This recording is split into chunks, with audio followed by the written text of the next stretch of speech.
Hello get set baby എന്ന ചിത്രത്തിൻ്റെ 13-ാം ദിവസത്തെ കേരള ബോക്സ് ഓഫീസ് കളക്ഷൻ റിപ്പോർട്ടാണ് ഇന്നൊരു വീഡിയോ ഭാഗത്ത്. വീഡിയോയിൽ വരുമ്പോൾ വീഡിയോ ലൈക്ക് ചെയ്യുക, ചാനൽ സബ്സ്ക്രൈബ് ചെയ്യുക. ഏപ്രിൽ മാർച്ച് മാസങ്ങളിൽ അങ്ങോട്ട് ധാരാളം ചിത്രങ്ങൾ OTT റിലീസ് ചെയ്യും. നമ്മുടെ ചാനൽ ഭാഗം പരിശോധിച്ചാൽ നിങ്ങൾക്ക് ആ വീഡിയോയ്ക്ക് കാണാൻ വേണ്ടി സാധിക്കുന്നതായിരിക്കും. ഉണ്ണി മുകുന്ദൻ, ജോണി ആൻ്റണി, ചെമ്പൻ വിനോദ്, ശ്യാം മോഹൻ എന്നൊക്കെ പ്രധാന കഥാപാത്രങ്ങളായ ചിത്രമായിരുന്നു ഗെറ്റ് സെറ്റ് ബേബി. ചിത്രത്തിന് അത്യാവശ്യം മികച്ച പോസിറ്റീവ് റെസ്പോൺസ് തന്നെയാണ് ഇപ്പോഴും പുറത്തുവന്നുകൊണ്ടിരിക്കുന്നത്.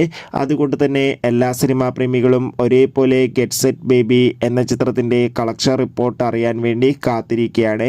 ഫൈനലി ചിത്രത്തിൻ്റെ 13-ാം ദിവസത്തെ Kerala box office collection report പുറത്തുവന്നിരിക്കുകയാണ്. ഇന്നലെ 13-ാം ദിവസമായ ബുധനാഴ്ച ചിത്രത്തിന് ഒരു അത്യാവശ്യം മികച്ച ബുക്കിംഗ് നടത്തിയിട്ടുണ്ട്. 10-20 ലക്ഷത്തിൻ്റെ അടുത്ത് വരെ ഇന്നലെ കളക്ഷൻ സ്വന്തമാക്കാൻ വേണ്ടി സാധിക്കുമെന്ന് ട്രാക്കിംഗ് റിപ്പോർട്ടുകൾ